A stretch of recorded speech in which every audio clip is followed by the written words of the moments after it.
Pour ce samedi 17 janvier 2026, je vous propose un parcours qui est non pas une boucle, mais qui présente un départ en gare de Saint-Leu-la-Forêt, fait un parcours comme ça, mais avec un retour à la gare de Taverny, qui est sur la même ligne, hein, qui est très bien desservie.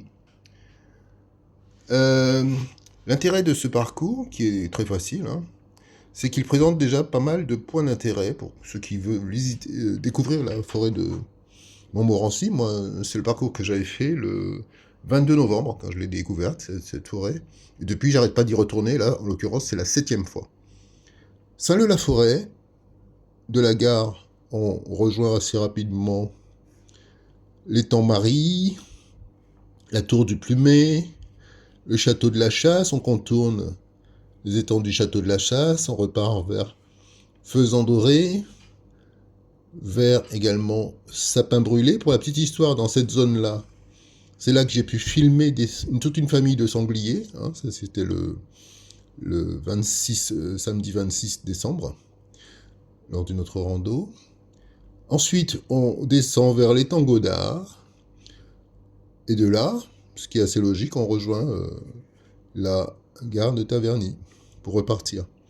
En termes d'organisation, c'est l'après-midi, parce que le matin, j'ai des obligations dans le cadre de la plongée sous-marine. Un entraînement de fosse à Antony.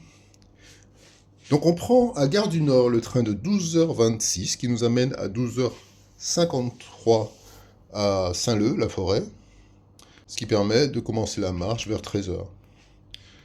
Je prends en général une moyenne de 3 km/h pour évaluer l'heure d'atterrissage. 3 km/h, ça prend en compte les parcours faciles où je marcherai sans problème à 4 km/h, mais aussi des endroits où les arbres seront tombés, où il y aura de la boue et où il y aura de la dénivelée, qui nous ramène plutôt aux alentours de 2 km/h. Donc sur la base des 3 km/h, ce parcours de 12 km nous ramènera 4 heures après l'heure de départ qui était 13h, donc avant la tombée de la nuit. Voilà, très belle rando conçue pour les débutants. Qu'attendez-vous pour nous rejoindre ?